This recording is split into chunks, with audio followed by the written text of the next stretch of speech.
Welcome back to Jtwes. We are going to try to get ready for we got a lot of stuff probably this video. I got potatoes to get up, bush hogging to do, corn roots to disc out, and some canning. Get it all in here somewhere in the next couple of days. So I think I'm gonna use the bush hog. It's a little small for it, but for what I'm doing, which is just bush hogging the corn stalks down, it's fine. And I think we'll use the 300. I've never used it with a bush hog, so I think I want to try it with a bush hog and see how it does.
Okay guys, now we just need it to dry a couple days, need a little rain on that, and we're going to cut it.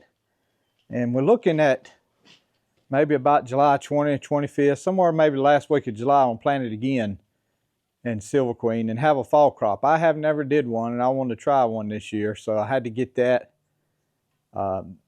drying. There probably was a few more ears in there that I could have waited a couple days and picked, but I wanted to keep on the timeline that I wanted on. I wanted to go on and get it bush hogged. We got some potatoes we need to get up. Not sure if I'm gonna do that today or tomorrow, and some green beans to snap. So, and then I got some just regular bush hogging to do up the road here at the Plow Day field. Some of the stuff that I don't mow with the lawnmower, I need to bush hog. So, I don't know. We'll see what we'll get into. We had to stop for the day, and of course it's the next day. Had some stuff I had to do. I had to get ready for Monday Night Live. Yeah, I think I want to try to plant a fall crop of silver cream. We're going to disc it today with one of my favorite discs, the Boghair. I love a Boghair. This Boghair, and we'll talk about it when I hook up to it, because we got to put the weights on it over here. I got them out from under the table there, so me and Sammy's got to put that on. We got to get these under the house. Whether it be today or tomorrow, we're going to get these under the house. I had about 10 that me and Sammy threw away. And I also want to mention, guys, you know, the beginning of this video, I had it, get my little stuff out here. I had it, promotional video, Camel City Mills socks in white now. And then you still have the black work ones. We'll get them both up here, Camel City Mills. I am as a believer in these socks as just about anybody. I know that you've probably seen them on quite a few YouTube channels. So they'd probably be the same deal on all of them. If you're watching my channel for the first time, Camel City Mills. If you go to camelcitymills.com and Jtwes10 at checkout, get 10% off these socks. I too wear them every day, believe in them strongly. Feet don't get hot in the summer, comfortable. I've been wearing these. These are called thigh high, not thigh high. These are right below your kneecap. These are the tall ones. These are a boot sock here. They come below your kneecap. But I haven't tried the white ones. Matter of fact, I do have another pair of white ones I would call tennis shoe socks that they sent me because I needed something to show you guys. And we'll probably give them away next Monday night on the live stream. We'll give them away. And you know, speaking of that, Camel City Mills, wonderful partnership with these guys. Really, you know, made here in my home state of North Carolina. I'm working on another promotion with a company that I hope it really works out, because I hope it's not spam, to be honest with you guys. I ain't real sure yet. I haven't given them too much information, no more than I would give out publicly. And hopefully it comes, you know, to fruit, how you say it? Fruition. Sammy's my word helper. And then if it does, it'll be great. I can use it, and I think I can show you guys a lot of ways you can use it. So, but anyway, we're going to dig another row of potatoes, the rest of that row of potatoes real quick, and then we're going to take the potato digger off and put the Boghair on. Let's talk about this digger a little bit. Before we crank up and go out, just want to mention, you know, I call this my potato plow, and for a lot of you guys that's newer on the channel, it's actually an international furrow plow. You can make some furrows with it. You know, I've used it for several different things, but what I rebuilt it for is I wanted what I called a potato plow. And that's all it is. It's an IH toolbar. Somebody had messed with this toolbar. It was a lot longer, and they had cut it and stuff, and I kind of ground it down. But it's a little bit different from a lot of them because this plow fits right on the center here. They do have this furrow plow where they will clamp onto the toolbar itself. I'd love to have that. That would be pretty neat to have. But we'll run this last row of potatoes out and get over and get that Boghair.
Guys, Sammy's behind me. I bought this set off of Amazon, and what it gives me, and I need to check my gear oil, it gives me this 5/16 right here. That's the actual size plug socket set. Now I keep a keeper like this on this brake here, because you have to drop that brake, and right here is a level check for my rear axle, and as you can see, that goes right in there like so. So let me check the level of fluid. I hadn't checked it all spring. Oh yeah, Oh yeah, got plenty in there. Of course, you give me a fit trying to get it back on here. As this tractor, I use it more and more. I'll just be honest with you guys. I hear more and more terrible noises. And I was coming over here with the plow on it, or and I just kept hearing all kinds of noises, and I was like, geez, what is that? And I just wanted to make sure my rear end had some grease in it. All right, get that pin back in there. That little thing sure does not a lot to it, and it wasn't that expensive of a set. And maybe one day I'll need the other ones for some reason or another, but it made it worth it just to be able to just jump over here, check it, and get on about the business. Now, my Boghair here, I was fortunate enough to get this from my uncle about 10 years ago. And the Boghair, guys, you can run them, but on Boghair, to keep from creating a valley, you need to run half the Boghair around and around and around. And what it does, it flips some dirt back over towards the center, because this thing only flips outward. And if you just keep going around, if you just keep following the tractor tracks, it will make a V. Rudy, yeah. Okay, where was we? I think we were saying that I was appreciative that my uncle gave me this Boghair. It was my grandpa's. It came with the Farmall 100. By the way, Rudy got out, guys, and I had to put Rudy up. So we had to stop for, it's been about 20 minutes now. But my grandpa got it with the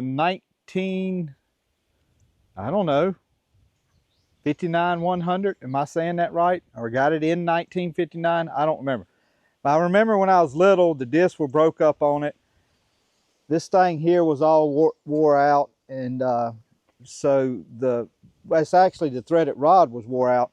So what I was able to do is get all that fixed and put new disc on and axles. And it's one of my favorite discs. And like I said, it has to be cut right. But I like it to roll out corn stalks because really the back set of disc on even my 122, if I'm rolling out beds, the back set of discs are not hardly doing anything. So I like it just to roll it out back into the middles. And then the next time after a shower of rain or anything, or some of the stuff dies back, I'll use the regular disc at that point. But this is great for rolling that out. And I cut about 3 acres with it a couple of years ago. Did a big video on it. It is about 3 acre field of ragweeds, and it tore it up. At the time, it would have been the only disc I had to cut that field. But let's go over here and we'll cut a little bit. We still got to get the potatoes up. Oh, yes, I know the plow slid downhill a little bit. Once it slides downhill, when you're digging potatoes, you really can't back up and do it again. You're just going to have to get those few plants, have to pull them up. But I'd rather be kind of on one side of the plant and just kind of push it over that way like that, instead of being dead center. I'd like to be on one side anyway, but I got too far and only the wing was catching the plant. So we'll get it. Luckily, it's just a half a row, so we'll get it and get this cut and back. Well, see you in the field.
my 122 disc probably would have just scraped the ground, barely. But with the weight on that Boghair, that's why I like it. It is a little dry right now, and it could use a shower of rain on it, and it certainly cut up better next time. But it, we went over it twice, and it did pretty decent for as dry as it is. But if it wasn't for the weight on that Boghair and it just cutting and throwing, the 122 probably would have barely scraped it. But I will tell you this, guys, if you ever look at 140s and you say, well, how in the world did they bend that? Or how did they bend that? Or how did that get bent?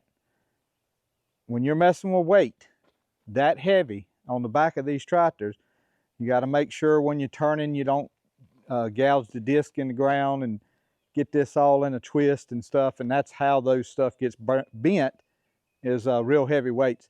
Let's go out here and get our taters. These are probably some of the prettiest beans I've had. And Sammy was picking on some yesterday, but he didn't get down as far as these, but just beautiful beans. So nobody else, I don't think, wants any, and we've probably picked all what we're gonna want. So I'm gonna let them go as far as they'll go. And my hope is I'll be able to save some seed off of them. This is what I was talking about, guys. See how it flipped it up on its side right here? I would much rather do that than flip it in the middle. And I know I'm fixing to get some of you upset. But if I get below it, we're okay. There's one on the end here. It missed it altogether. It's got a few to give us. A few little ones. It didn't have a whole lot of dirt to it.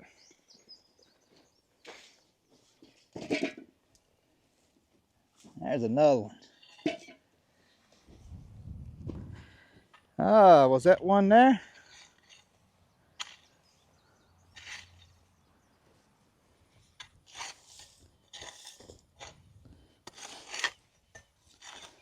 Okay.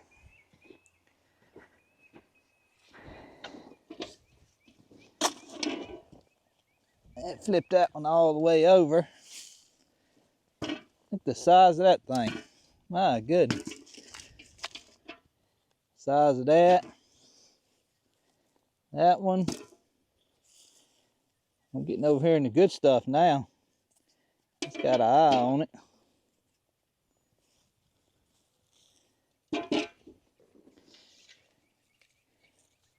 McDonald's. Well, it's just as I figured. These potatoes right here are the pretty ones for sure. Oh. You got a real light skin on them. Yeah, if it suit me just fine, if it flipped all of them just that way a little bit. Yeah.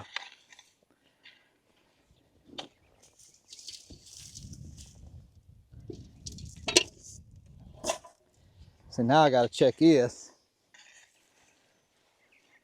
I don't have to check with one side of the row if it just does it that way. Back a little bit. All right, she's under the house. These are some of the ones that I used the seed from last year. So is these. Over right through here. Kind of following that pipe right there. Other side of that pipe are the potatoes that I used. We just dug just a minute ago. You can see they're quite a bit bigger. Nice ones. But we got us a few potatoes. Hopefully we'll get them all eat up by this fall. But let me get out from under here. So I hear a few raindrops. I don't know how it's going to come out on camera. Hopefully it won't be too bad. If it gets harder, I'll stop. Potatoes are up. Another year of potatoes gone. We did about 40 quarts of sweet corn, 28, 38, 46 quarts of green beans, which is about 20 more than we ate. And I have cleaned the shelf off a wheel. And so the plan is, and boy, I'm gonna tell you, in this shed right here, I took some thinking. So the plan is to let Will put his Super C right here. I may put this carpet down right here. I saved it. Lino wanted to throw it away, and I saved it just in case I did split a tractor or want to work in here. I wouldn't be on dirt all the time. So I'll probably put that carpet down. I'm gonna try to get the wood splitter in the other shed. The 300's gonna get covered up, guys. If there's one tractor that I could cover up reasonably with a tarp and some straps, it'll be the 300, because it doesn't have an exhaust sticking out the top, which before it's over with it will, but it don't right now. So it's the most reasonable to give up in the shed. The Super A 140 doesn't cover up good, got a lot of stuff on it. And, you know, it's just something we got to do. We're pushed for space, and Will wants to redo that. So what do? It's your son, you do it. So we'll do that. I'm trying to think. Oh, hope you enjoyed the disking. It wasn't, you know, wasn't high moisture disking, but not done with tractor work by no stretch. I still have to plow the watermelons in, and I'll be glad to show you all that. Lay them by with a turning plow. And I still have to do some bush hogging around the plow day field. We got the cotton we got to keep cultivating. I really enjoyed cultivating that cotton for sure. I was going to try to get up there one more time, see if I could get through the watermelons, but I don't know if I can or not. Mine behind the house here, I couldn't do it. And I planned them at the same time. So, you know, I got to do an oil change, finish the final oil change video on the Ram truck. And I may redo it how I was going to present it. I've been filming footage all along, but I don't think I'm going to use that because I don't want it to get too boring and everybody lose focus and, you know, skip right to the end of it. So I think I'm going to kind of redo how I'm going to do that video, but it's still going to wind up being seeing which oil is best for that truck, whether it's AMSOIL Signature or Pennzoil Ultra Platinum. And I kind of already know. I just need one more test to confirm it, but we'll go from there and hopefully get Lake Speed Jr. to go over the results with us. But y'all have a good week. I'm going to Denton on Friday. I hope to be there about 8:30 in the morning and probably leave early afternoon. So hopefully see some of y'all there. That'd be good. Sammy, you're going with me, right? Yeah. Sammy's going with me. Lino will be going. So hopefully see y'all there. Y'all have a good week. God bless you. God loves you. We'll see you.